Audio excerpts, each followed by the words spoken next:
Assalamualaikum warahmatullahi wabarakatuh, Bapak Ibu guru hebat di seluruh Nusantara. Kembali lagi bersama saya Tabah Windriyati, calon guru penggerak angkatan 6 dari Kabupaten Wonosobo, unit kerja SD Negeri 1 Sukoharjo. Kali ini kita berada di aksi nyata modul 1.4, yaitu pengimbasan budaya positif di kelas dan di sekolah. Perkenalkan, mereka berdua adalah fasilitator dan pengajar praktik saya, yaitu Bapak Slamet SPD MPD dan Ibu Yunani. Berikut adalah rancangan tindakan aksi nyata saya berkaitan dengan pengimbasan budaya positif di lingkungan kelas dan sekolah. Adapun latar belakang dari aksi nyata pengimbasan yang saya lakukan ini adalah bahwa penumbuhan karakter yang baik sangat diperlukan di suatu sekolah. Siswa memahami tentang unggah-ungguh, saling menghargai, saling menjaga keamanan dan kenyamanan di suatu sekolah. Salah satu upaya untuk menumbuhkan karakter yang baik adalah dengan menciptakan disiplin positif di sekolah. Adapun peran seorang guru sangat diperlukan dalam menciptakan sebuah karakter untuk menciptakan disiplin positif yang akhirnya membudaya menjadi sebuah budaya positif. Dengan aksi nyata pengimbasan ini, diharapkan peran guru untuk menciptakan lingkungan kelas dan sekolah yang berbudaya positif dapat terwujud dengan saling mendukung, berkolaborasi, dan bersinergi. Sedangkan tujuan aksi nyata pengimbasan budaya positif ini ada dua hal. Yang pertama bagi murid, yaitu menciptakan murid yang merdeka dan disiplin diri yang kuat. Sedangkan bagi guru, yaitu menguatkan pemahaman dan membagikan pengalaman kepada teman sejawat akan pentingnya menciptakan disiplin positif bagi murid agar tercipta budaya positif di kelas maupun di sekolah. Adapun pelaksanaan aksi nyata pengimbasan ini diselenggarakan pada hari Kamis tanggal 10 November tahun 2022. Peserta adalah kepala sekolah dan juga seluruh guru di SD Negeri 1 Sukoharjo. Tempat penyelenggaraan di Gedung Pertemuan SD Negeri 1 Sukoharjo dan kegiatan berlangsung selama kurang lebih 60 menit. Berikut adalah video aksi nyata pengimbasan yang telah saya lakukan.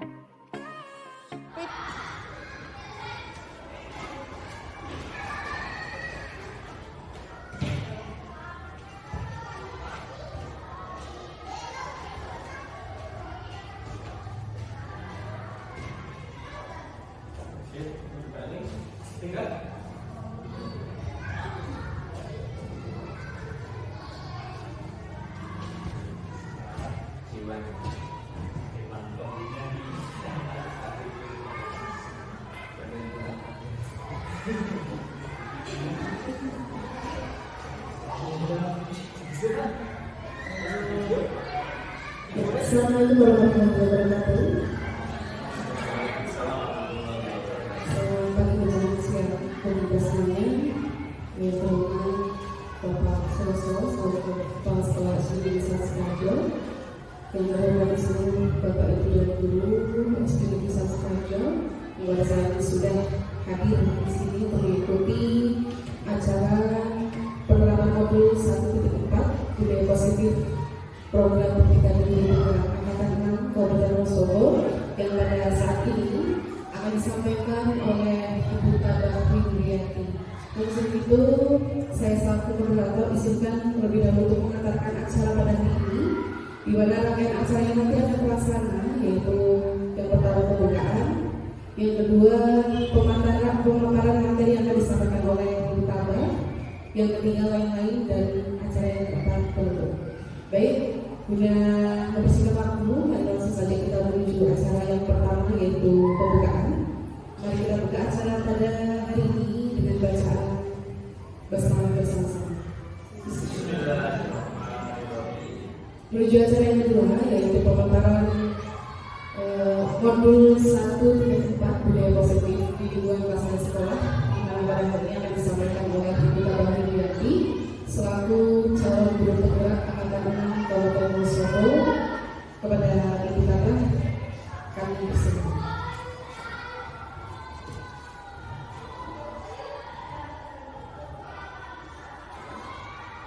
Bismillahirrahmanirrahim. Assalamualaikum Assalamualaikum warahmatullahi wabarakatuh.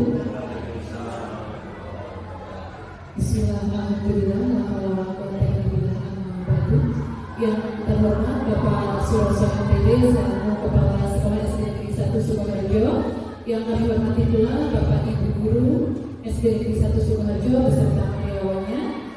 Sebelumnya marilah kita bersama-sama mengucapkan rasa puji syukur kehadirat Allah Subhanahu wa Ta'ala, sehingga pada kesempatan pagi hari ini kita bisa bertemu di ruangan PSBB dalam keadaan sehat dan sobat.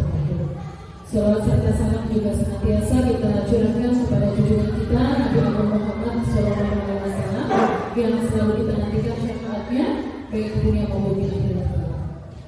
Bapak Ibu semua yang saya hormati, yang pertama saya mengucapkan terima kasih sekali atas waktu dan kesediaan dari Bapak Ibu untuk bisa mengikuti acara pada siang hari ini, yaitu dalam rangka pembahasan modul 1.4 berkaitan dengan budaya positif yang sudah saya pelajari di program pendidikan guru penggerak ini.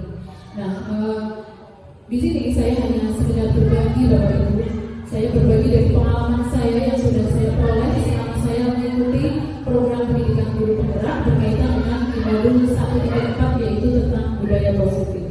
Baiklah, langsung saja Bapak Ibu. Kalau melihat judulnya di sini tentang budaya positif di lingkungan kelas maupun sekolah, saya yakin budaya positif sudah tidak asing lagi bagi Bapak Ibu semua. Berasal dari kata yang pertama adalah budaya. Budaya itu artinya adalah kebiasaan. Kemudian positif itu artinya hal-hal yang baik. Jadi kalau disimpulkan, budaya positif itu adalah kebiasaan-kebiasaan baik yang harus ada di suatu sekolah maupun di kelas. Nah, kemudian kenapa kok suatu sekolah itu membutuhkan budaya positif di lingkungan kelas maupun sekolahnya? Karena ada latar belakangnya Bapak Ibu. Latar belakang budaya positif harus ada di suatu sekolah, yaitu bahwa penumbuhan karakter yang baik itu sangat diperlukan di suatu sekolah. Siswa memahami tentang unggah dan ungguh, tentang saling menghargai, saling menjaga keamanan dan kenyamanan di suatu sekolah. Ini merupakan salah satu upaya untuk menumbuhkan karakter yang baik, yaitu dengan menciptakan disiplin positif di sekolah. Dengan membiasakan disiplin positif, murid akan terbentuk karakter yang kuat sesuai dengan profil pelajar Pancasila. Lalu peran kita sebagai seorang guru untuk menumbuhkan budaya positif itu harus seperti apa? Nah, di sini peran seorang guru sangat diperlukan dalam menciptakan sebuah karakter untuk menciptakan disiplin positif yang nantinya akhirnya akan membudaya menjadi sebuah budaya positif. Namun dalam hal ini kita tidak bisa berdiri sendiri. Kita harus bekerja sama Bapak Ibu. Kita harus berkolaborasi antara semua warga sekolah, baik itu kepala sekolah, guru, siswa, wali murid maupun seluruh warga sekolah. Misalnya di suatu kelas sudah berjalan budaya positif, tetapi di kelas lain belum, itu tidak akan berjalan. Jadi budaya anak itu akan hilang karena tidak berkelanjutan. Maka dari itu semuanya harus bersinergi dalam menanamkan sebuah budaya positif di sekolah. Sekolah itu diibaratkan sebagai tanah tempat bercocok tanam. Kalau Bapak Ibu sering mengikuti video-video di PMM, sudah tidak asing lagi dengan istilah ini Bapak Ibu yang disampaikan oleh Hajar Dewantara, yaitu bahwa sekolah itu sebagai tanah tempat bercocok tanam dan siswa itu adalah benih-benihnya. Tugas kita sebagai guru adalah membawa mereka menuju hal yang positif tentunya. Sehingga guru harus mengusahakan sekolah menjadi lingkungan yang menyenangkan, lingkungan yang nyaman untuk anak. Lingkungan yang nyaman dan menyenangkan itu seperti apa? Nah, itu tugas kita sebagai guru untuk menciptakannya. Tanggung jawab guru adalah menciptakan lingkungan yang positif. Lingkungan yang positif itu yang pertama adalah saling mendukung antara sesama guru, antara anak-anaknya, antara wali murid, saling mendukung. Kemudian ada keinginan untuk belajar. Dari guru juga ada keinginan untuk bisa menciptakan sebuah lingkungan yang menyenangkan. Kemudian adanya kerjasama dari kita semua harus membutuhkan suatu kolaborasi. Nah, dari lingkungan yang positif tersebut nanti akan menghasilkan kebiasaan-kebiasaan baik. Anak-anak tentunya akan bertingkah laku yang sopan, tingkah laku yang baik, dan nantinya menghasilkan muaranya adalah budaya positif. Itulah yang disebut dengan budaya positif di suatu sekolah. Jadi bisa kita tarik kesimpulan bahwa budaya positif itu adalah nilai-nilai, keyakinan-keyakinan, dan kebiasaan-kebiasaan baik di sekolah dan berpihak pada murid agar murid dapat berkembang menjadi pribadi yang kritis, penuh hormat, dan bertanggung jawab. Lanjut. Nah, dari yang saya sampaikan tentang latar belakang tadi tentang disiplin positif, saya yakin Bapak Ibu semua pasti sering menanamkan disiplin positif di kelasnya masing-masing. Contoh dalam hal pembuatan peraturan kelas. Sering Bapak Ibu di kelas pasti semuanya sudah membuat peraturan kelas.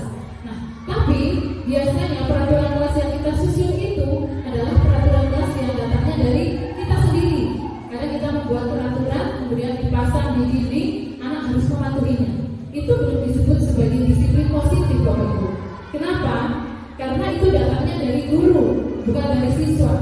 Siswa biasanya akan melaksanakannya karena ada peraturan, dan kalau tidak melaksanakan nanti takut dihukum, misalnya seperti itu. Berarti itu belum disebut disiplin positif, karena keluarnya itu bukan secara internal dari dalam siswa, tapi karena dorongan eksternal dari orang-orang di sekelilingnya.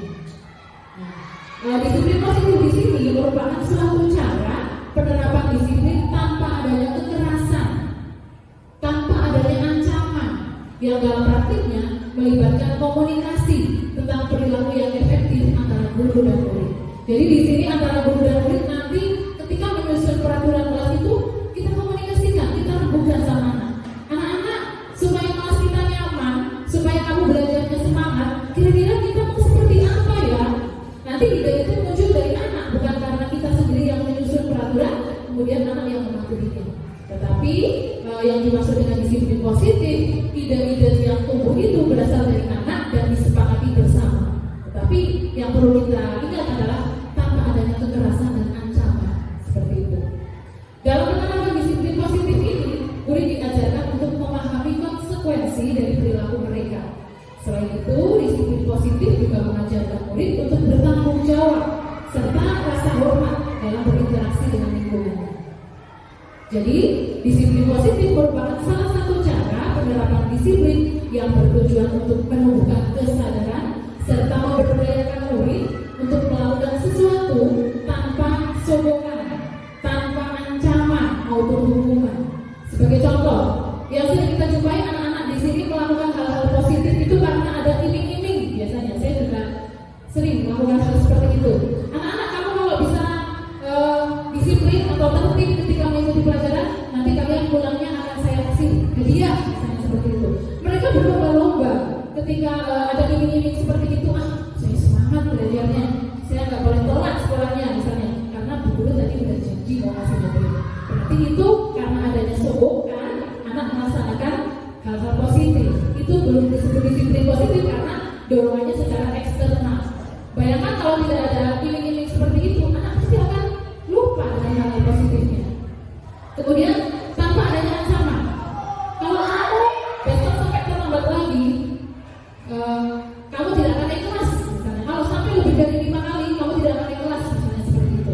Itu anak akan melaksanakan hal positif karena ada ancaman.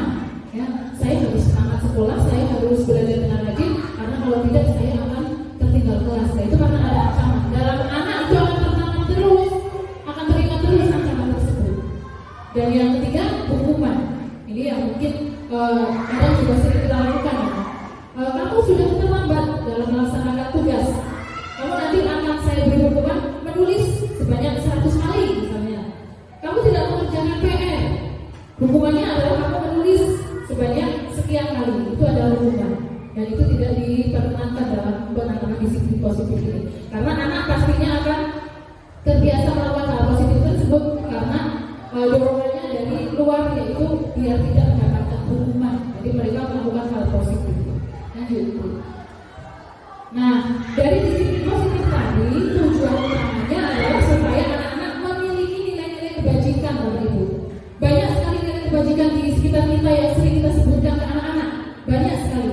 Contoh kejujuran, disiplin, tertib, peduli, tanggung jawab, dan seterusnya. Tapi yang ditekankan dalam disiplin positif itu yang kita soroti hanya ada 6.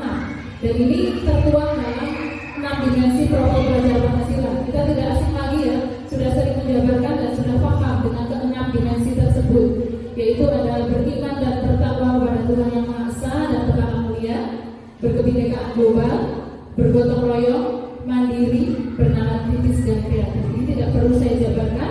Saya yakin Bapak Ibu semua kalau yang digembar-gemborkan sekarang di kurikulum Merdeka itu 6 dimensi dalam profil pelajar Pancasila ini sering dijelaskan di sana. Lanjut. Nah, dari nilai-nilai kebajikan tadi, saya mencoba untuk mewujudkannya di dalam kelas saya terlebih dahulu, yaitu langkah-langkah mewujudkan disiplin positif. Yang pertama, saya buat sebuah kesepakatan kelas waktu itu ketika mau pelajaran. Saya buat kesepakatan kelas atau kontrak belajar. Anak-anak, ketika kita mau pelajaran ini materi bahasa Indonesia, kamu ingin seperti apa nanti pelajarannya? Supaya kamu senang, supaya kamu nyaman, supaya kamu bisa belajar dengan tenang. Kemudian anak-anak saya bagi sticky note atau kertas tempel. Mereka saya suruh menulis kepenginannya apa, keinginannya apa ketika nanti belajar sama guru. Mereka asik menulis dengan perasaan masing-masing.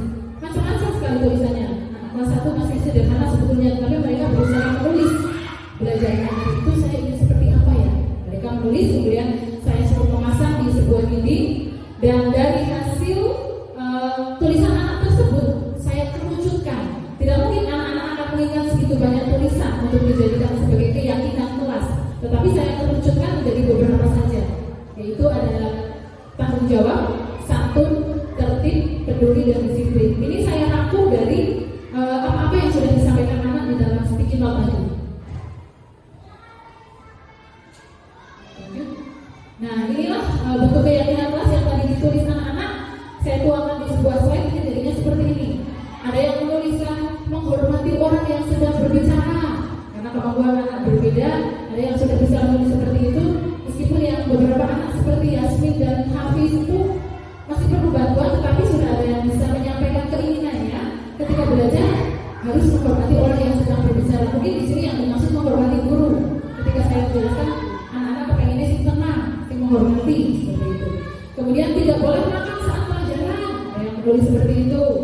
Kemudian tidak boleh mengganggu suasana belajar, sopan pada guru, pamit saat mau ke kamar kecil, melaksanakan piket, dan mengembalikan buku pada tempatnya. Ada juga yang menuliskan seperti ini. Sebetulnya ini bukan kesepakatan ketika mau belajar, tapi ini kesepakatan secara keseluruhan di sekolah. Jangan beli mainan, ada juga yang menulis seperti itu. Kemudian jangan makan es. Ada juga yang menulis membuang sampah pada tempatnya, selalu rukun dan saling berbagi, serta sepatu dilepas dan ditaruh di rak. Nah, dari hasil tulisan anak-anak tadi dalam sticky note tersebut, saya kerucutkan menjadi sebuah keyakinan kelas. Di antaranya itu tadi. Ada tertib, ini rangkuman ya, rangkuman dari apa yang ditulis anak-anak. Tertib, disiplin, peduli, menghargai, tanggung jawab, yang satu. Tapi masih banyak lagi sebetulnya, itu saya hanya merangkum dari tulisan anak-anak di kelas 1. Barangkali nanti di kelas tinggi kalimatnya akan lebih kompleks lagi. Berikutnya, setelah tadi saya membentuk sebuah keyakinan kelas, jadi keyakinan kelas itu berhubung apa akhirnya, atau keyakinan kelas itu kenapa harus dibuat? Keyakinan kelas itu dibuat tujuannya untuk memenuhi 5 kebutuhan dasar manusia. Bahwa manusia itu memiliki 5 kebutuhan dasar. Anak-anak memiliki 5 kebutuhan dasar, yaitu apa saja? Yang pertama, kebutuhan bertahan hidup atau survival. Contohnya adalah makan, kesehatan, itu adalah bertahan hidup ya. Jadi kalau kita menjumpai anak-anak di kelas kok kepengennya makan baik, karena dia belum terpenuhi kebutuhan dasarnya, yaitu bertahan hidup. Kemudian ada yang nyuwun sewu, kalau di kelas saya itu seperti Yasmin, ngantuk dari pagi sampai siang. Itu juga karena dia sedang memenuhi kebutuhan dasarnya, yaitu kebutuhan bertahan hidup, karena dia berobat, minum obat setiap hari, jadinya dia ngantuk. Untuk mempertahankan hidupnya dia tidur.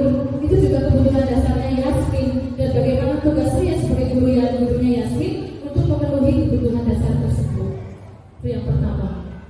Kemudian yang kedua, kebutuhan dasarnya adalah kasih sayang dan rasa diterima atau love and belonging. Anak di dalam kelas yang kurang akan kasih sayang, yang merasa tidak diterima oleh teman-teman, dia akan cari perhatian, mutar-mutar mengelilingi kelas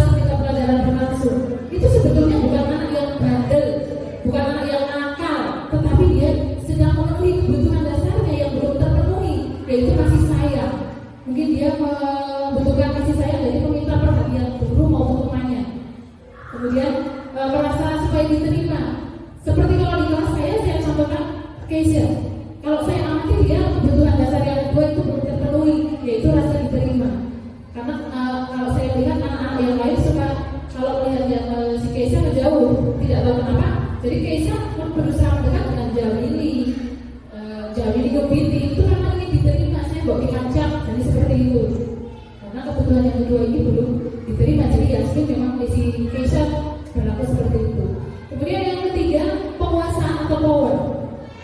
Penguasaan atau power itu artinya anak tersebut merasa sudah memiliki kepandaian atau memiliki rasa mampu, tetapi ketika tidak tertuang, dia akan melakukan indisipliner atau perbuatan yang tidak disiplin. Contoh, ketika anak tersebut merasa mampu sudah menyelesaikan PR dengan baik, tetapi sampai di sekolah PR-nya tidak dicocokkan, anak tersebut merasa, wah, saya pengen balik PR-nya orang tercocok, males, akhirnya dia berkeliling atau mungkin dia jadi di kelas itu kelihatan bosan atau kelihatan ngalamun. Itu karena kebutuhan dasar penguasaan tidak terpenuhi.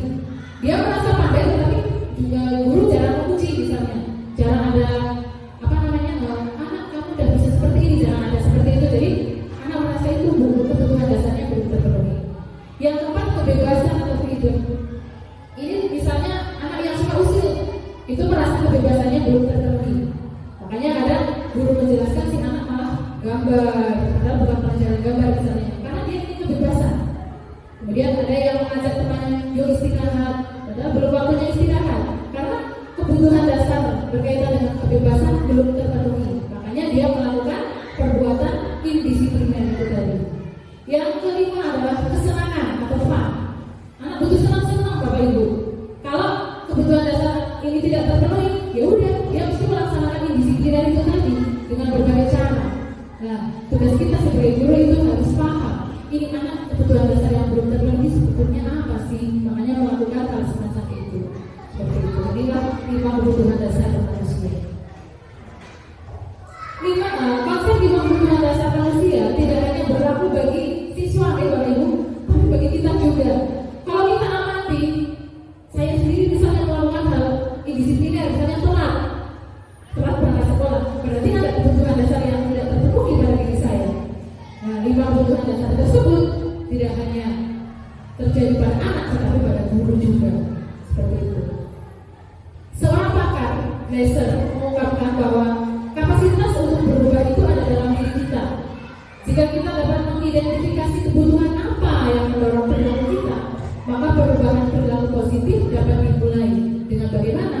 Dengan mencari solusi untuk memenuhi kebutuhan tertentu, yaitu dengan cara yang positif. Ya, berkaitan dengan 5 kebutuhan dasar tersebut yang harus kita lakukan untuk memenuhi kebutuhan siswa, yaitu dengan 5 posisi kontrol.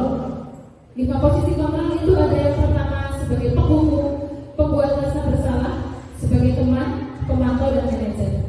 Kalau kita berefleksi, kita berada di posisi mana? Nanti ada videonya. Kita berefleksi apakah kita sebetulnya sebagai guru itu dalam posisi penghukum, ataukah kita sebagai posisi pembuat rasa bersalah, atau sebagai posisi teman, atau pemantau, atau yang terakhir manajer. Itu kaitannya sama 5 posisi kontrol. Nah, berikut saya berikan cuplikan berkaitan dengan 5 posisi kontrol yang ada pada seperti ini. Yang pertama untuk penghukum, Bapak Ibu. Untuk penghukum itu biasanya kita kembali ke slide awal. Sebagai penghukum itu biasanya kita memberikan hukuman terhadap anak-anak yang melakukan indisipliner.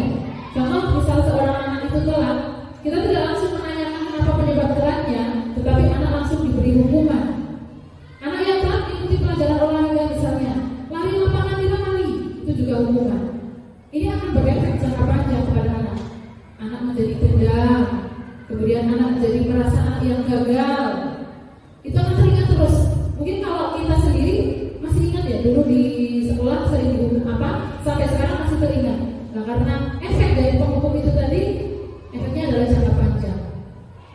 Kemudian sebagai pembuat rasa bersalah, itu contohnya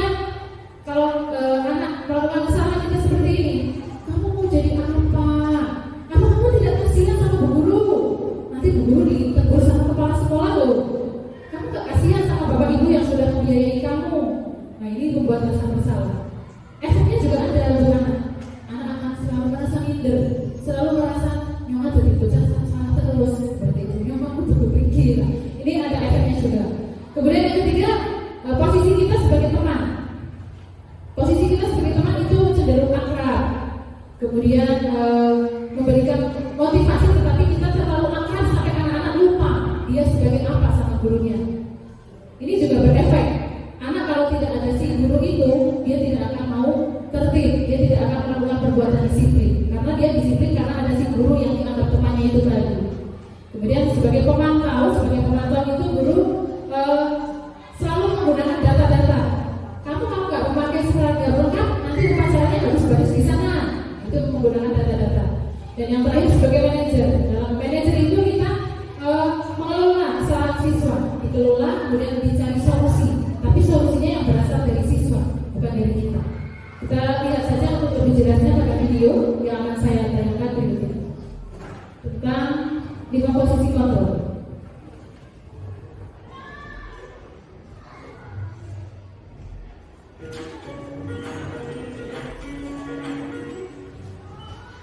Sangat bahagia Ibu dan Bapak Guru hebat dalam penerapan disiplin positif restitusi.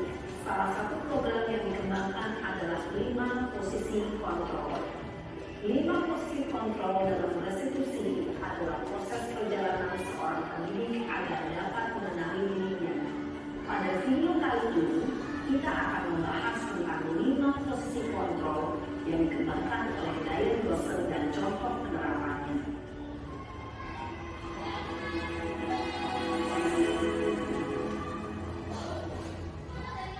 5 posisi kontrol itu adalah 1. Posisi penghukum.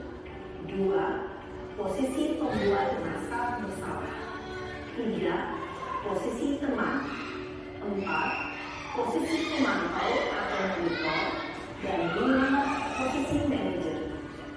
Untuk lebih memahami kelima posisi tersebut, mari kita saksikan kasus Naem yang terlambat hadir waktu murid di sekolah dan melihat bagaimana kelima posisi kontrol dalam menghadapi masalah tersebut.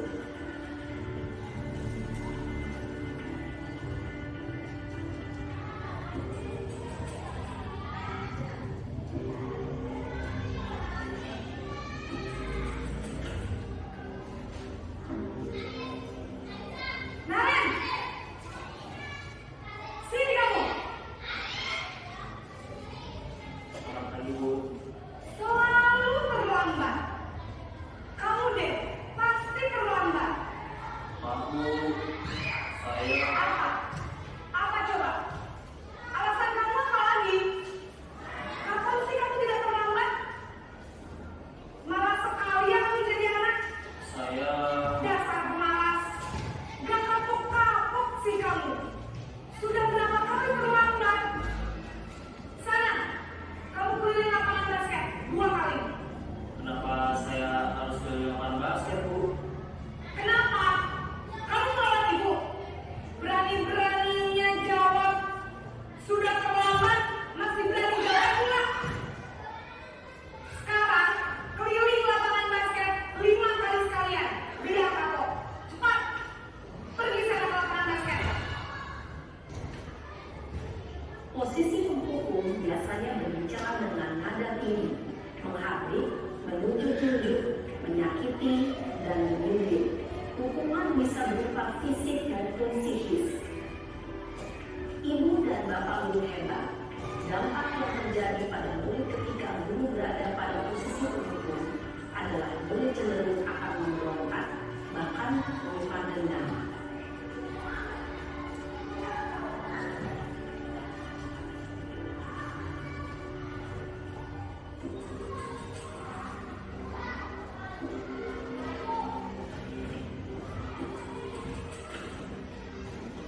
Maaf sekali.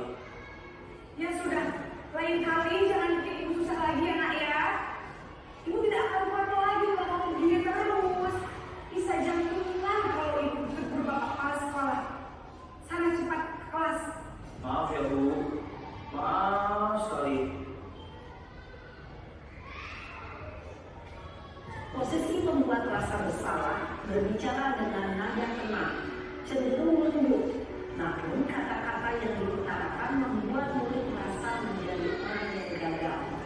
Memandang buruk dirinya sendiri, merasa tidak berharga, dan tidak sanggup membahagiakan orang lain.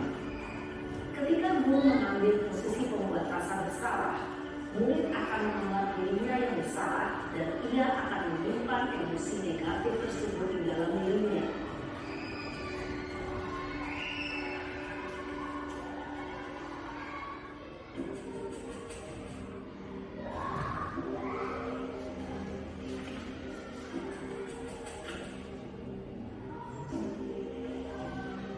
Naren!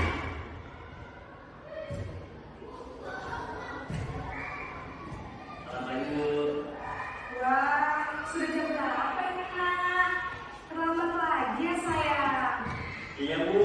Habis ibu saya udah membangunkan saya Bu. Kamu malah menyalahkan ibu kamu. Kamu bukannya anak yang larinya paling kencang. Kok terlambat sih? Iya Bu. Saya memang terlambat bangun tadi. Jadi biarpun saya lagi kencang, tetap gak kencang Bu. Ya sudah sana. Nanti lain kali larinya lebih kencang lagi ya. Biar gak terlambat lagi. Bikin seneng ibu. Demi ibu. Bisa kan? Bisa lah Bu.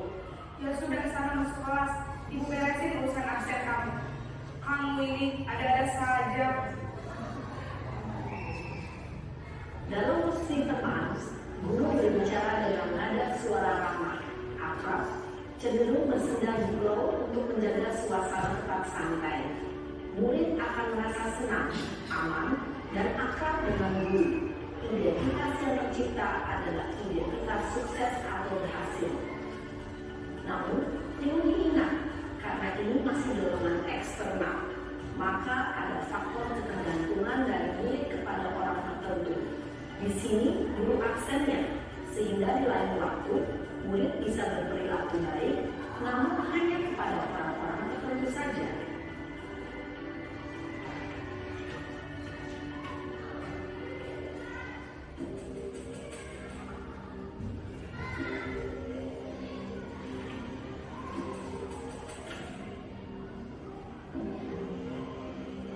Naren!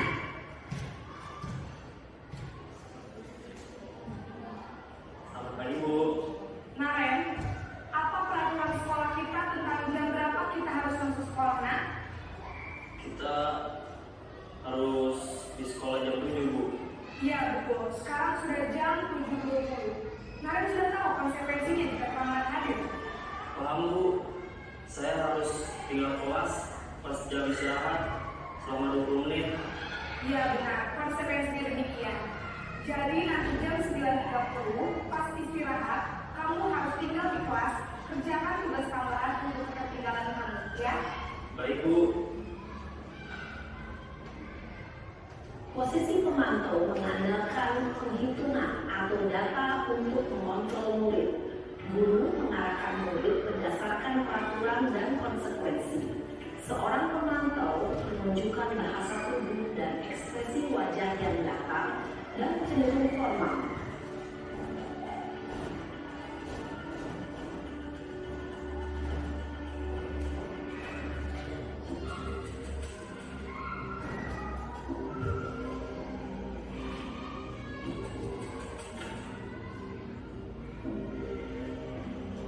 Naren!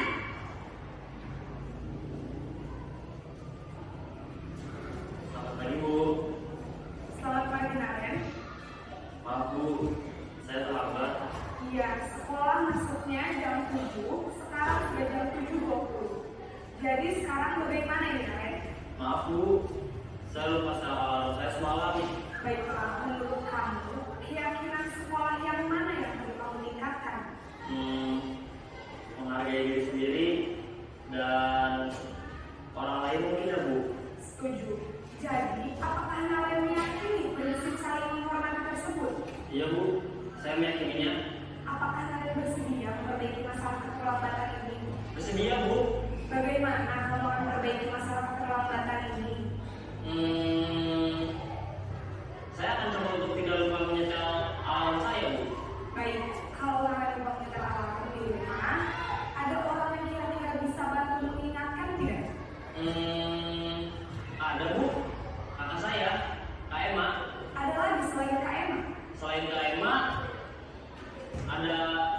Ibu saya. Baik, jadi yang mengingatkan Naren adalah Kak Emma dan ibu kamu ya.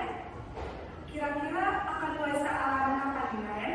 Setelah pulang sekolah, akan segera saya lakukan. Baik, jadi Naren akan setel alarm untuk bangun besok pagi dan akan diingatkan oleh kakak dan ibu dan Naren ya. Ada lagi yang mungkin perlu dilakukan, Naren? Agar tidak terlambat bangun lagi. Tidak ada, Bu. Baik, Naren. Terima kasih untuk kerjasama kamu. Sekarang kamu perlu kembali ke kelas untuk belajar. Baik, Bu. Terima kasih. Posisi manajer adalah posisi kontrol yang disarankan untuk membimbing murid memiliki sikap disiplin yang positif, yaitu murid yang mandiri, bertanggung jawab, dan dapat memecahkan masalah. Tujuan dari posisi ini adalah agar murid dapat berefleksi atas tindakannya. Guru akan dengan tulus memberikan pertanyaan-pertanyaan bermakna, sehingga membuat murid dapat belajar dari kesalahannya dan mencari sebuah solusi untuk menyelesaikannya. Ibu dan Bapak guru hebat, setelah mengamati adegan kelima posisi kontrol tadi, kira-kira posisi mana yang paling ideal? Posisi mana yang dapat menunjang motivasi intrinsik murid? Ya, tentu posisi manajer. Posisi ini memang posisi ideal yang ingin dituju setiap pendidik. Pada posisi inilah, guru dapat menerapkan disiplin positif yang berpihak pada murid, yang memerdekakan murid. Perjalanan seorang pendidik tentunya tidak mudah untuk sampai pada posisi seorang manajer. Namun, tujuan kita pasti, yaitu menciptakan murid-murid yang mandiri, merdeka, dan bertanggung jawab. Semoga penggambaran 5 posisi kontrol yang telah diperlihatkan ini dapat menjadi ajang refleksi bagi kita semua, agar dapat terus mengasah dan menerapkan disiplin positif yang memerdekakan murid. Mari terus berlatih dan bersemangat. Selamat menerapkan. Salam dan bahagia Ibu dan Bapak Guru hebat.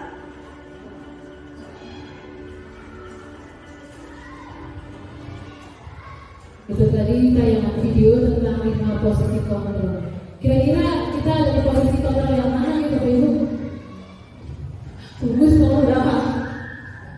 Langsung aja. Nah, tadi disampaikan posisi kontrol yang paling ideal dan disarankan yaitu di posisi manajer, posisi yang 5. Tapi untuk memperoleh posisi manajer itu memang butuh proses, ya. Tidak bisa secara langsung, kita butuh proses dan butuh kebiasaan tentunya. Lalu bagaimana untuk menciptakan sebuah posisi kontrol sebagai manajer, Bapak Ibu? Ada cara yang kita tempuh dalam menciptakan posisi kontrol manajer, yaitu dengan segitiga restitusi namanya. Yang pertama ada kestabilan identitas, kemudian validasi tindakan yang salah, dan menanyakan keyakinan. Kita bahas satu persatu. Dari yang pertama yaitu kestabilan identitas. Kestabilan identitas atau stability identity ini tujuannya untuk mengubah identitas anak dari orang yang gagal karena melakukan kesalahan menjadi orang yang sukses. Ini di posisi kontrol tadi yang kita pikir adalah manajer, dan cara mengelola posisi kontrol manajer yang pertama adalah dengan kestabilan identitas. Ketika ada seseorang anak yang berbuat kesalahan atau melakukan tindakan indisipliner, kita tidak langsung semata-mata menyalahkannya, tetapi coba kita stabilkan dulu. Dengan cara apa? Dengan memberikan sebuah pertanyaan-pertanyaan. Misalnya, berbuat salah itu tidak apa-apa, nak. Seperti itu. Tidak ada manusia yang sempurna. Yang paling dasar dulu kita gali dari anak. Saya juga pernah melakukan kesalahan seperti itu, tapi kita bisa menyelesaikan hal ini.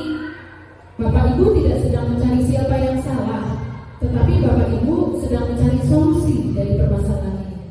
Dan kamu berhak merasakan begitu. Apakah kamu sedang mencari seorang teman yang baik buat dirimu sendiri? Itulah beberapa pertanyaan yang kita ajukan dalam menstabilkan identitas seorang anak yang sedang melakukan kesalahan tersebut. Dari sini kita berusaha mencari solusi, tetapi yang solusinya itu asalnya dari anak itu sendiri. Harus bagaimana? Seperti itu. Bukan kita yang menyarankan, tetapi anak sendiri. Itu secara internal. Kemudian setelah kita menstabilkan identitas, kita ke langkah yang kedua, yaitu sebelum kita ke langkah yang kedua, tujuan menstabilkan identitas itu adalah akan sulit, bahkan sangat tidak mungkin bagi anak untuk membangkang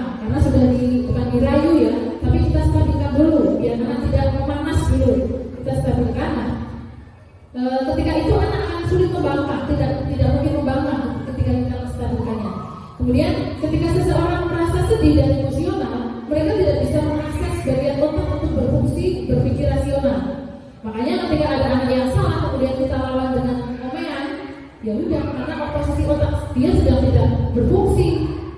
Tapi ketika kita stabilkan dulu, ini akan lebih baik bagi anak. Rasa bersalah menguras energi. Rasa bersalah membutuhkan energi yang sama dengan energi yang dibutuhkan untuk mencari penyelesaian masalah. Lanjut, di langkah yang kedua yaitu validasi tindakan yang salah atau validate the misbehavior. Itu ya bahasanya. Nah, di sini bila dikatakan dengan nada tanpa menghakimi akan memvalidasi kebutuhan mereka. Nah, misalnya dengan melakukan pertanyaan, padahal kamu bisa melakukan yang lebih buruk dari ini ya. Sebagai contoh, ketika ada anak yang mengumpat teman, nah dia hanya menjawab dengan umpatan. Kita memvalidasi tindakan dengan harusnya kan kamu bisa melakukan tindakan menjotos atau memukul ya, tapi kamu hanya mengumpat. Padahal kamu bisa melakukan hal yang lebih buruk, tapi kamu tidak melakukannya. Kemudian kamu pasti punya alasan apa melakukan hal itu. Kamu patut bangga pada dirimu sendiri karena kamu telah melindungi sesuatu yang penting buatmu. Dan kamu boleh mempertahankan sikap itu, tapi kamu harus menambahkan sikap yang baru. Seperti itu. Inilah langkah kita dalam memvalidasi tindakan yang salah. Dan yang ketiga, kaitannya sama memvalidasi tindakan. Bila kita memahami alasannya melakukan sesuatu, maka dia akan merasa bahwa dia sedang dipahami. Oh iya, Bu Guru memahami saya, Pak Guru memahami perasaan saya. Seperti itu. Strategi ini mengatakan bahwa anak-anak yang tadinya tidak terjangkau menjadi lebih terbuka pada mereka. Dia pasti akan menceritakan kebutuhan dasar apa sih yang tidak terpenuhi, akhirnya dia melakukan hal semacam itu. Strategi ini menguntungkan bagi murid dan guru karena guru akan berada pada posisi siswa dan karena itu akan memiliki perspektif yang berbeda. Lanjut di langkah yang ketiga, langkah restitusi yang ketiga adalah menanyakan keyakinan atau seek the belief. Dihubungkan dengan nilai-nilai yang dia percaya dan berpindah menjadi orang yang dia inginkan. Dari keyakinan kelas yang tadi saya susun di awal ya, ada disiplin, tanggung jawab itu, keyakinan kelas yang mana yang dia langgar, kita bahas di sini, menanyakan keyakinan. Apa yang kita percaya sebagai kelas atau keluarga? Apa nilai-nilai umum yang perlu kita sepakati? Apa bayangan kita tentang kelas yang ideal dan kamu mau menjadi orang yang seperti apa? Seperti itu. Nah, jadi dengan segitiga restitusi ini, solusi dari permasalahan yang dihadapi anak akan timbul dari anak itu sendiri. Apa pentingnya menanyakan keyakinan kelas? Penting sekali untuk menanyakan anak. Kehidupan seperti apa nantinya yang mereka inginkan? Apakah mau meminta maaf sama orang yang tadi dibuat salah? Nah, apakah kau ingin menjadi orang yang sukses, bertanggung jawab, atau bisa dipercaya? Kebanyakan anak akan mengatakan iya, tapi mereka tidak tahu bagaimana caranya menjadi orang seperti itu. Nah, guru dapat membantu dengan bertanya, seperti apa jika mereka menjadi orang seperti itu? Ketika anak sudah mendapat gambaran yang jelas tentang orang seperti apa yang mereka inginkan, guru dapat membantu anak-anak tetap fokus pada gambaran tersebut. Ini pernah saya contohkan sebetulnya di kasus yang kemarin Bayu, seperti itu sudah saya cobakan. Memang di situ Bayu berusaha menceritakan tentang kebutuhan dasar apa yang tidak terpenuhi. Kemudian di situ dia juga janji atau dia memberikan solusi. Kamu setelah melakukan kesalahan itu terus kamu bagaimana yuk? Dia mencari solusi sendiri. Saya harus seperti ini Bu. Terus apa lagi? Saya harus seperti ini. Berarti itu sudah menciptakan solusi secara internal, bukan karena dorongan dari orang lain. Inilah tentang penanaman 3 restitusi dalam menyelesaikan sebuah kesalahan atau tindakan yang disebut. Mungkin itu saja Bapak Ibu berkaitan dengan penanaman disiplin positif yang nantinya akan berkembang menjadi budaya positif di kelas dulu. Kalau kelas kira-kira sudah berhasil, baru kita ke sekolah. Mudah-mudahan di sekolah kita nantinya dengan dari yang saya sampaikan ini tentunya ada manfaatnya, bisa kita laksanakan, kita terapkan dan implementasikan di kelas, kemudian imbasnya nanti ke sekolah kita. Itu saja yang bisa saya sampaikan. Mohon maaf bila dalam saya menyampaikan pemaparan tadi sudah tentu banyak sekali kesalahannya, dan saya akhiri bila kita berbuat ya. Assalamualaikum warahmatullahi wabarakatuh. Waktu saya kembalikan kepada moderator.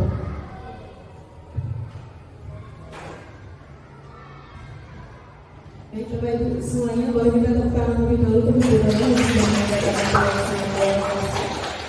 Baik, saya rasa ini adalah materi yang sangat memang diperlukan oleh seorang pendidik atau seorang guru, di mana hal-hal budaya positif yang perlu dilakukan dan dibiasakan di lingkungan kelas dan juga di lingkungan sekolah umumnya. Nah, untuk selanjutnya, karena tadi sudah disampaikan oleh Ibu Tata, untuk sesi yang selanjutnya atau susunan saya selanjutnya adalah lain-lain, di mana pada sesi ini nanti akan ada sesi tanya jawab dan ada sesi penguatan dari Bapak Kepala Sekolah. Nah, sebelum masuk ke dalam sesi penguatan yang akan disampaikan oleh Pak Oso selaku Kepala Sekolah Desa Sudarjo, ini akan dibuka terlebih dahulu sesi tanya jawab, di mana di sini kami menyediakan satu termin, di mana termin tersebut ada 2 pertanyaan dari Bapak Ibu sekalian. Jadi silakan Bapak Ibu yang ingin bertanya satu, boleh angkat tangan.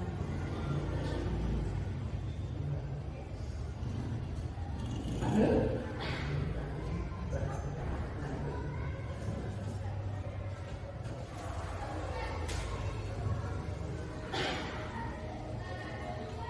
Ibu?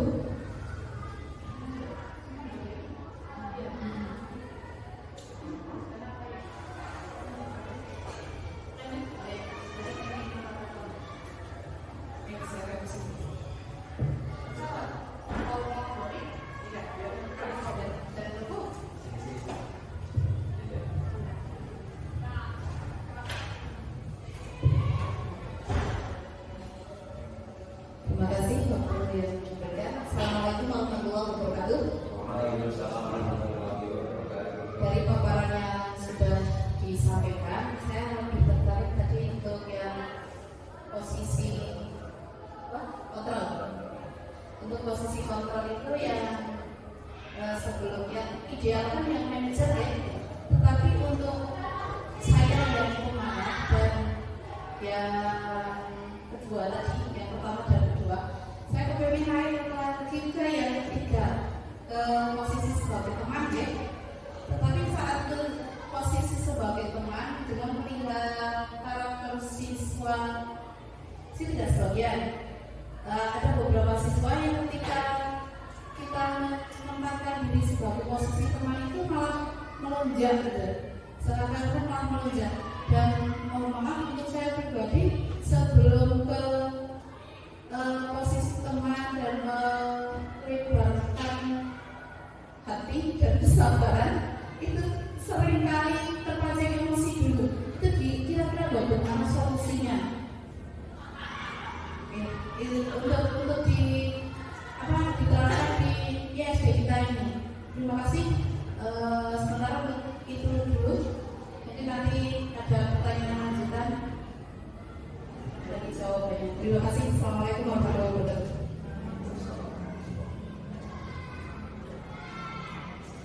Baik, luar biasa Ibu Siti, terima kasih atas pertanyaannya. Boleh saya bacakan lebih dahulu ya, barangkali ada yang keliru. Untuk pertanyaan yang disampaikan tadi itu berkaitan dengan posisi kontrol sebagai teman, di mana kadang sebagian siswa ketika bertemu dengan seorang guru yang di situ menempatkan posisi sebagai teman, mereka itu biasanya akan melonjak yang di situ kayak lebih ke dia sudah menjadi teman saya, dan di situ malah beralih ke tidak menghargai seorang guru. Jadi untuk yang tadi sudah disampaikan oleh Bu Siti dengan karakter Bu Siti yang di situ tadi dikatakan sosok seorang yang pemarah, bagaimana sih solusi yang bisa dilakukan untuk bisa Bu Siti itu bisa menjadi sosok guru dan teman yang baik untuk anak supaya mereka tidak melonjak seperti itu. Mau dijawab atau yang satu lagi dulu ya? Berarti saya tahu dulu. Untuk pertanyaan kedua,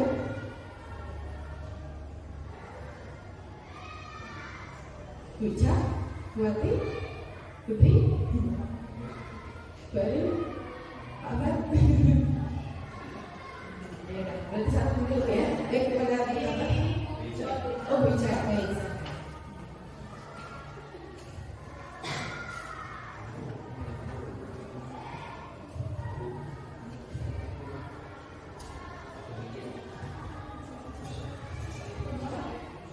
Terima kasih atas waktunya.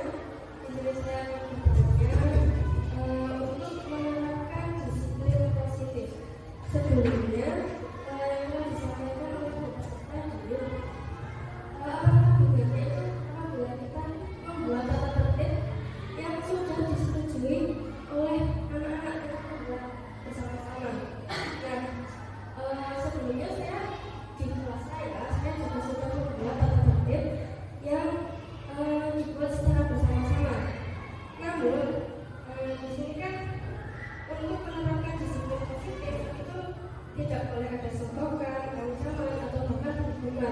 Lalu apabila tata tertib yang sudah dibuat itu jelas ya, maka apa solusinya? Seperti itu.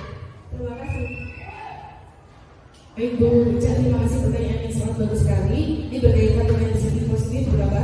Di mana tadi Bu Ica sudah disampaikan di kelas sebelumnya tidak melakukan hal tersebut. Namun ketika tadi disampaikan bahwa tidak boleh ada embel-embel sokokan dan lain-lain, terus apabila ada siswa yang masih saja melanggar, itu bagaimana bijaknya dan bagaimana baiknya seperti ya Bu? Baik, silakan kita bahas. Terima kasih. Tadi sudah ada 2 pertanyaan ya. Saya akan mencoba menjawab dari pertanyaan pertama yang disampaikan oleh Bu Siti. Mohon maaf nanti kalau misalnya jawaban saya masih ada yang kurang, mungkin dari Bapak Ibu bisa untuk menambahkan. Kita di sini sharing ya.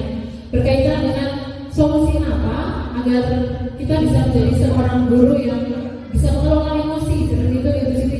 Dalam hal ini kan kita mau menuju ke posisi sebagai teman, tetapi kita masih belum bisa mengendalikan emosi kita. Nah, bagaimana solusinya?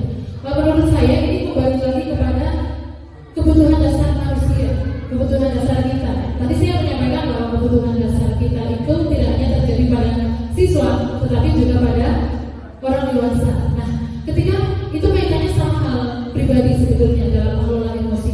Kita pahami dulu karakteristik anak. Anak itu kebutuhan dasarnya apa?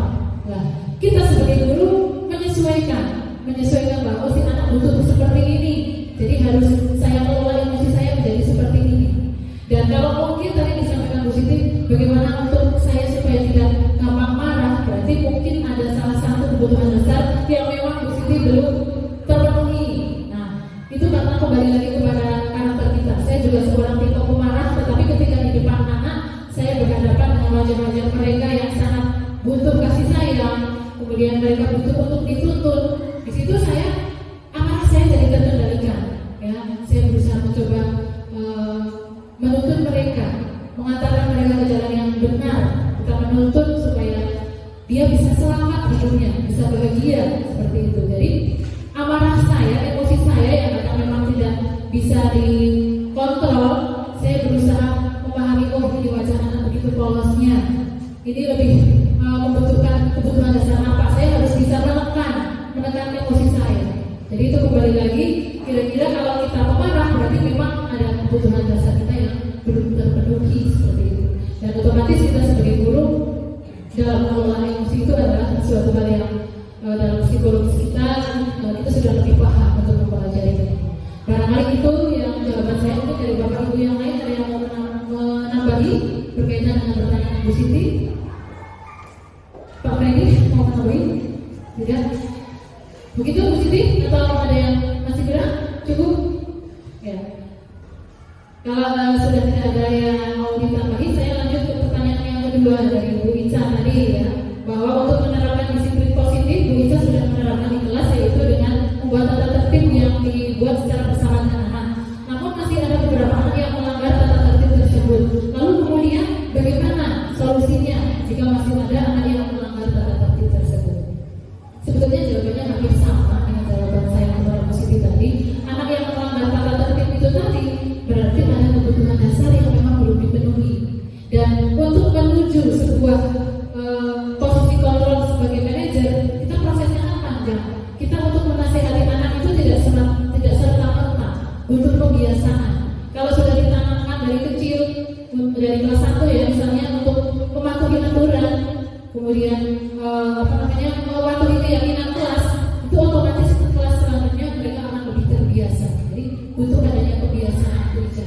Ya, dalam keseharian kita ke anak lebih ditekankan lagi untuk selalu ingat ya, bukan berarti kita memberikan iming-iming atau sokongan itu tadi, tetapi kita hanya mengingatkan saja supaya mereka lebih terbiasa mematuhi aturan yang ada. Mungkin seperti itu. Itu mungkin ada yang mau menambahi? Cukup? Baik, luar biasa, singkat padat jelas itu. Semoga bisa diterima dengan baik oleh Bapak Ibu semuanya. Untuk sesi tanya jawab sudah selesai, dan sesi selanjutnya yaitu penguatan yang akan disampaikan oleh Bapak Suwoso selaku Kepala Sekolah SD Negeri 1 Sukoharjo. Mungkin langsung saja nih Bapak, kepada Pak Oso, waktu dan tempat kami persilakan.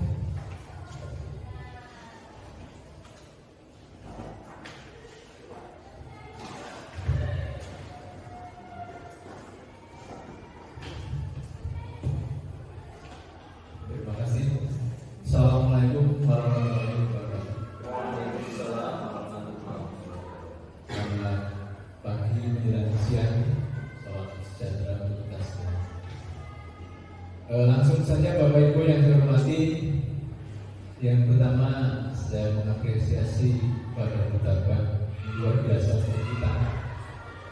SD1 Sukoharjo sudah ambil besar kegiatan hampir menetas dan hampir melahirkan seorang guru gerak yang hebat nantinya yang akan menjadi pelopor untuk kita di sekolah kita maupun nanti di Kecamatan Sukoharjo maupun di khususnya untuk umumnya di Kabupaten Ponorogo.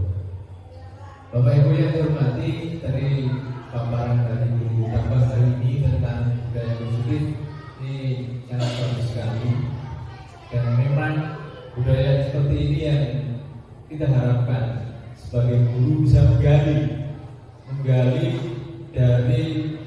dalam diri siswa agar mereka tumbuh dengan sendirinya yang apa yang harus mereka taati tanpa dengan pengaruh dari luar, sehingga dia bisa melaksanakan apa yang menjadi tugas dan kewajibannya dengan kesadaran. Ini yang menjadi sangat positif sekali di budaya positif. Tetapi mungkin pada saat ini kita masih banyak sekali melakukan kesalahan karena memang pengetahuan kita belum sampai ke sana, sehingga memperlakukan siswa belum pada posisinya. Kita masih banyak sekali kesalahan, berbuat kesalahan terhadap siswa.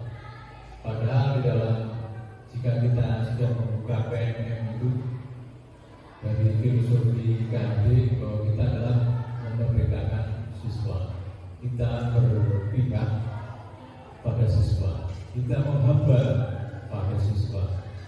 Menghamba ini artinya kita berpihak, bukan berarti kita mendewakan, bukan kita seperti disamakan menghamba kepada Tuhan. Itu dalam arti yang bukan seperti itu, tetapi kita sebagai pelayan tentunya memberikan pelayanan yang sangat berpihak pada siswa. Nah, disinilah Bapak Ibu untuk budaya positif di modul ini kita tadi menyampaikan sampai dengan di positif kontrolnya itu. Yang monggo nanti kita sebagai guru di sini mungkin bisa tergerak setelah melihat dan kita memperhatikan tayangan dari Betapa. Itulah sebetulnya guru. Nek umpamane kok Siti Musyawarah tadi yang menjadi pemarah ketika memandang siswa yang berulang menurut kita negatif, menurut kita menjengkelkan, itu adalah siswa yang unik memang sebetulnya. Jika kita kasih ulang lagi belajar kembali psikologi, itulah keunikan siswa, keunikan anak. Memang setiap anak punya keunikan sendiri-sendiri, dan disitulah fungsi kita dalam melayani siswa dengan sebaik-baiknya, bisa memerdekakan mereka, bisa melayani mereka dengan apa yang ia harapkan, tanpa kita terpacu dengan apa kemauan kita, sehingga tidak sesuai dengan kemauan kita yang marah-marah. Ini juga seperti pernah saya sampaikan, Kiai besar pun juga seperti itu kan, Kiai pun Maimun juga seperti itu. Seorang kiai yang jadi guru ini merasa bercita-cita ingin muridnya pinter. Nek murid orang pinter, dia sekian itu ingin marah-marah toh, karena kemauan kita tidak tercapai. Maka doakan saja, doakan kita lebih banyak berdoa supaya kita pinter, supaya anak kita pinter. Kembali kepada KHD ini juga seperti itu sebetulnya. Pada hakikatnya kita berpihak pada siswa, dan siswa belajar dengan sesuai dengan kodratnya, sesuai dengan keinginannya. Tetapi bukan berarti keinginan itu lepas. Sesuai dengan keinginan putra dan siswa, tapi ada pengarahan dari kita. Oleh karena itu, marilah Bapak Ibu kita bersama-sama belajar kembali. Apalagi pada kesempatan ini ada peluang belajar di ruang guru penggerak. Ini sangat berfungsi dan bermanfaat sekali untuk kita. Maka dari itu, marilah kita bersama-sama membuka kembali atau bahkan mengikuti program ini. Seperti kita pastikan bersama kehebatan satu calon guru penggerak kita itu sudah seperti budaya lulus nanti ini baru di modul 1 ya utama ya 1.4 kelihatannya. Nah, belum di modul 2 Bapak Ibu, belum di modul 3. Ini ada 4 modul. Nanti selesai dalam 6 bulan. Dan ini nanti kita akan belajar terus di sana. Dan saya yakin Bapak Ibu telah belajar dan telah mengikuti program ini ya, PPG ini, baik dengan dibuktikan dengan portofolio maupun dengan yang mengikuti program PPG dulu di perguruan tinggi. Tetapi waktunya sangat singkat saya kira, dan untuk isian materinya juga masih kurang jauh lah, kurang mendalam. Dalam arti kita sebetulnya dengan hilangnya sekolah pendidikan guru, kita kehilangan beberapa mata pelajaran yang mengarah ke sini sebetulnya. Nah, karena di sini kita kehilangan sekolah pendidikan guru yang saya setara dengan STA guru. Nah, inilah kita belajar di sini. Bagi kita yang dulu tamatan SMA, belum pernah belajar di pedagogi, belum pernah psikologi perkembangan, disinilah kita akan belajar kembali sebagai guru. Tidak ada kata yang terlambat, tidak ada waktu usia yang terlambat, tetapi bagaimana kita berupaya untuk menjadi seorang guru yang benar-benar seorang guru. Artinya yang mengerti tentang kebutuhan peserta didik kita. Bapak Ibu yang saya hormati, sebetulnya banyak yang akan saya sampaikan dan kaitannya ini sangat penting sekali. Nah, yang next generasi di sini masih ada beberapa peserta, ada Baita, ada Bu Weli, Pak Nurwanto, Bu Atur, Bu Siti Sarupa, dan tidak menutup kemungkinan untuk Pak Mi, Pak Wati, ini juga masih ada kesempatan nanti dengan kata minimal dengan masa kerja misalnya 25 tahun kita sudah bisa mengikuti di guru penggerak ini. Dan bagi P3K pun yang sudah memiliki masa kerja 5 tahun dari Yata Bakti juga bisa mengikuti program ini. Dari Yata Bakti yang mengikuti program ini sertifikatnya melebihi CPD Bapak Ibu. Jadi untuk naiknya menjadi CPNS, kalau sudah memiliki sertifikat guru penggerak, ini sangat besar sekali, lebih besar daripada sertifikat pendidik. Nah, syukur-syukur bahwa Pak Wati belum 5 tahun sudah diangkat. Nek pas sampai 5 tahun dan kita mengikuti program ini untuk mendaftar ke CPNS, ini peluang yang sangat besar. Ini salah satunya.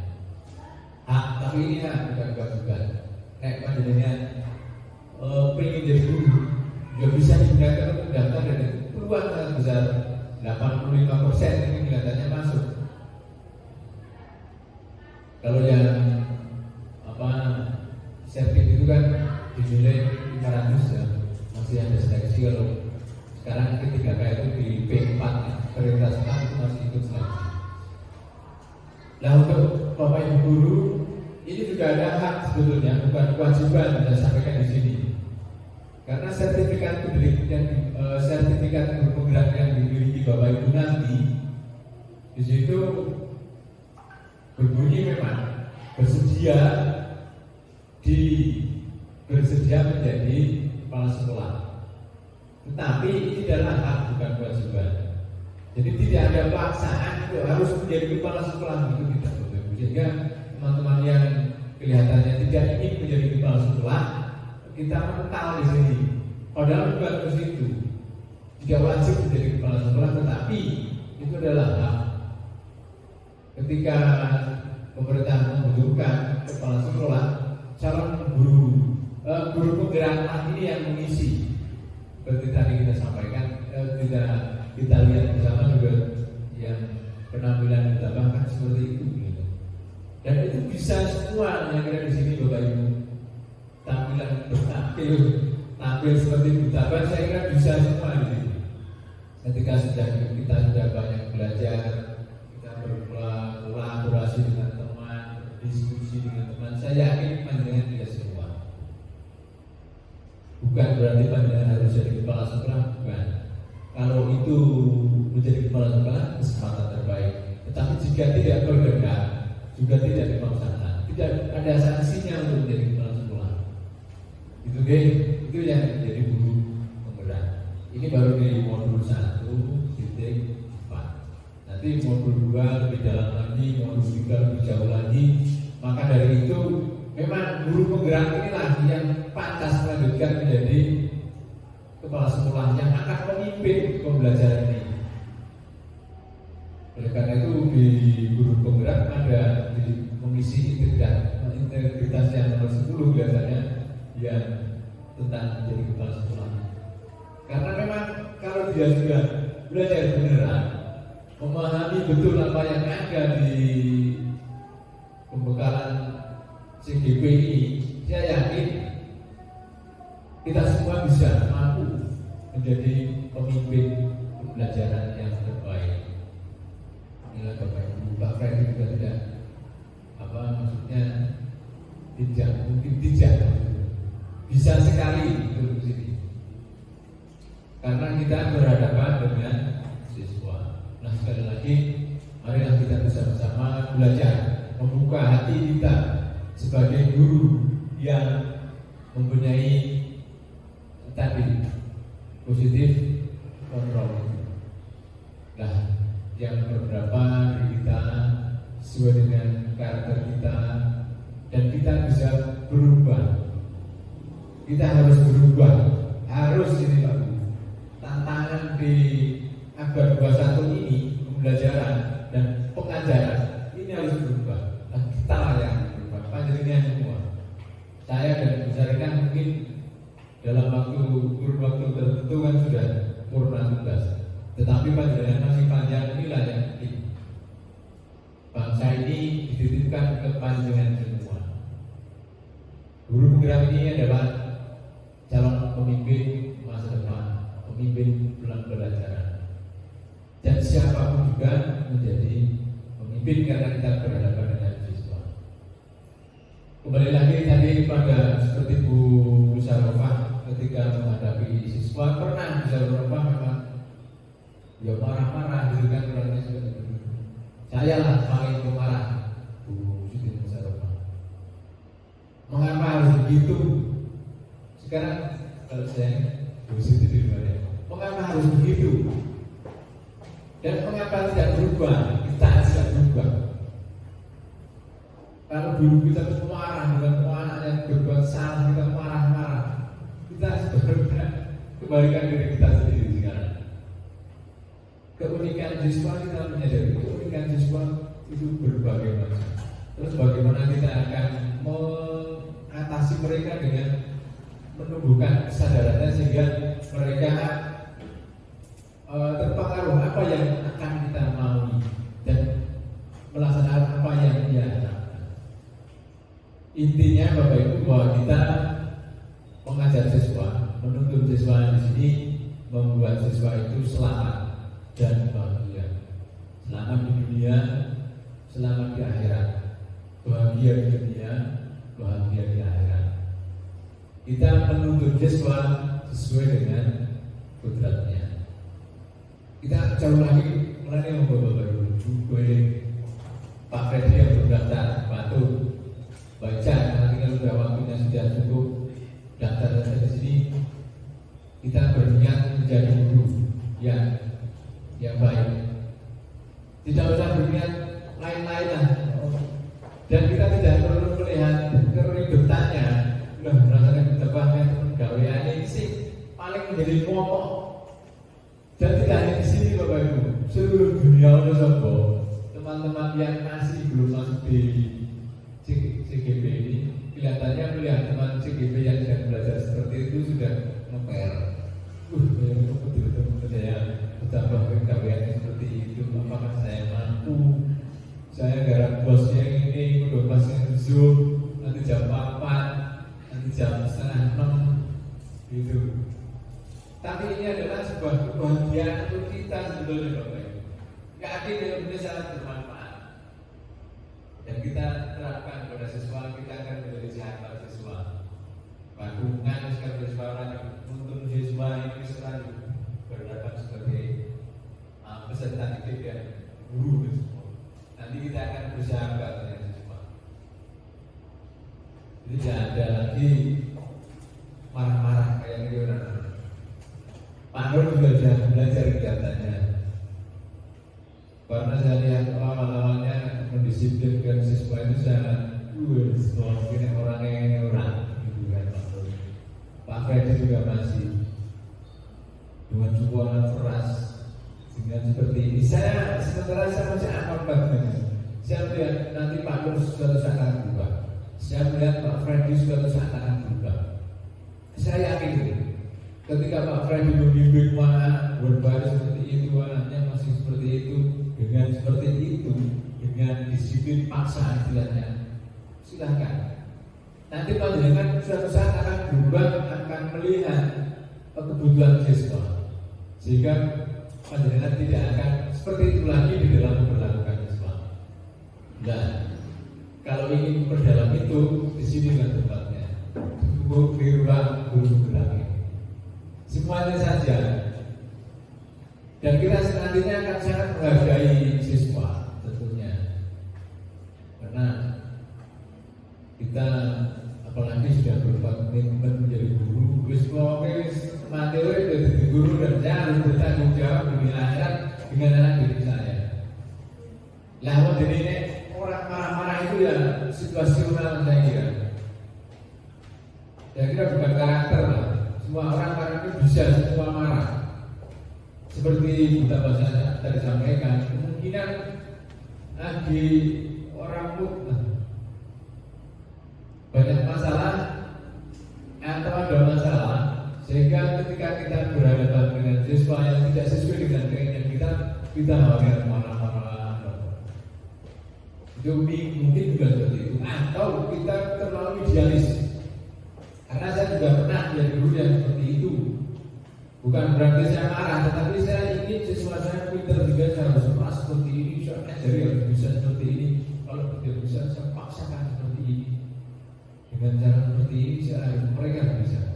Menurut keinginan saya, belajar matematika angin teman nanti sekelip bulik kita gitu, ben encer apa ya? Itu caranya sehingga seperti itulah. Itu pernah saya lakukan, tetapi ternyata memang kita belajar di sana. Semakin banyak belajar, semakin banyak salah. Saya juga ulangi yang ini malah salah. Apalagi sekarang kita tahu bahwa kecerdasan macam pada anak-anak, pada manusia ini ada 9 kecerdasan plus emosional kan. Kalau kita tahu itu, kita bisa memposisikan mereka. Sehingga mereka benar-benar mentas dengan kecerdasannya sesuai dengan kodratnya. Itulah Bapak Ibu pernikahan siswa, dan kita bisa membangun sekali lagi budaya positif di kelas kita masing-masing yang nanti akan berkembang di sekolah kita. Sekolah kita sudah dengan budaya positif. Bisa orang anak pak bersekolah, bisa orang anak tulisan buang tempat sampah di sini, kencing di sini, jangan di sini, jangan di situ, tidak ada. Anak-anak sudah sadar, sudah mengetahui itu tempatnya dulu ya. Inilah yang perlu kita budayakan. Itu ya Bapak Ibu, itu mungkin dari saya. Sekali lagi apresiasi pada bertambah sama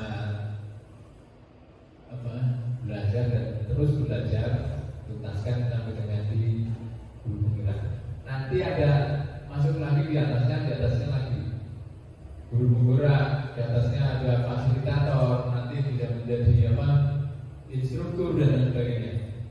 Jadi kemungkinan itu ada dan itu kesempatan dan hak juga. Menjadi instruktur, menjadi fasilitator untuk di tingkat nasional pun harus mempunyai sertifikat guru penggerak. Jadi banyak sekali orang mau ilmu itu, tapi juga kertasnya, print-printnya nanti print out sendiri itu banyak manfaatnya. Wis mulai lahir batin dunia akhirat. Dan kita penting orang akan mengeluh. Jangan takut ketika belajar seperti itu luar biasa loh. Jurinya aku kan, jadi guru kan itu jurinya aku loh ya. Ya bisa ini. Karena bosnya biaya ini ya bisa gitu.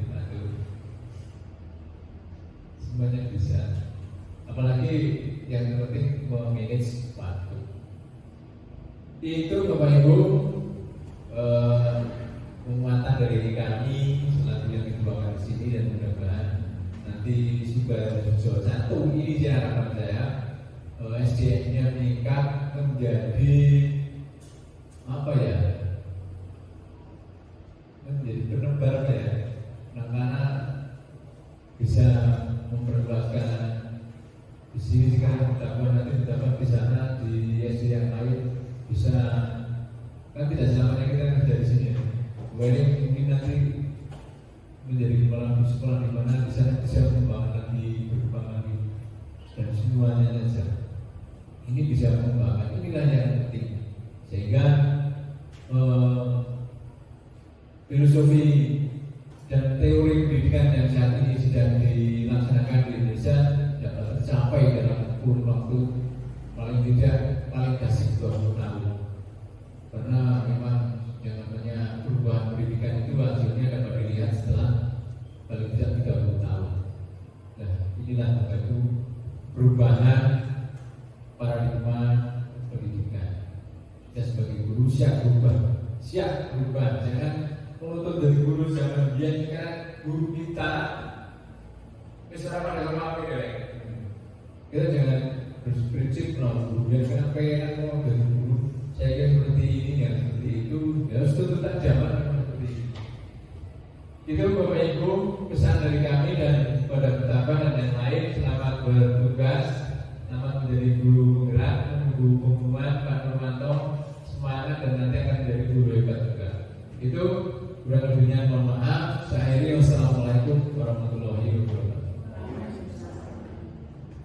Baik, terima kasih Pak Oso atas penguatan yang sudah disampaikan. Semoga harapan kita bersama di dunia pendidikan sini bisa senantiasa terlaksana dengan baik. Dan selanjutnya yaitu penutup. Namun sebelum acara ditutup, saya selaku moderator tentu banyak sekali kekurangan dan kehilangan dari apa yang sudah saya sampaikan dari awal ke akhir. Saya mohon maaf yang sebesar-besarnya. Mari kita tutup acara pada siang hari ini dengan bacaan kalam bersama-sama. Akhir kata, Assalamualaikum warahmatullahi wabarakatuh.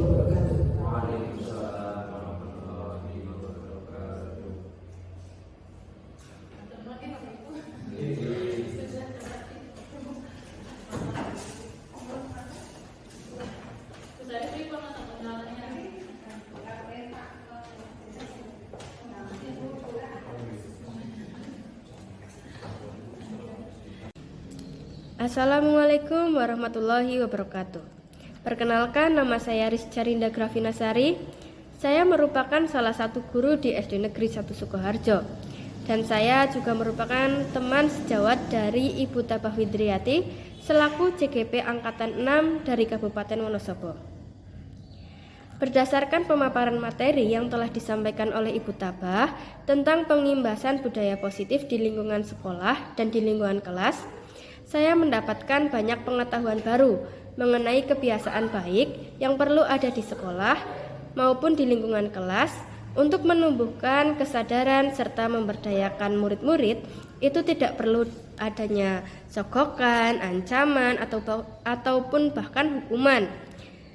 Dari pengalaman yang telah dibagikan oleh Ibu Tabah dalam penerapan keyakinan kelas dan juga budaya positif, melalui analisis kebutuhan belajar serta melalui segitiga restitusi, semoga saya juga bisa menerapkannya dan membawa manfaat dalam penanaman budaya positif di SD Negeri 1 Sukoharjo.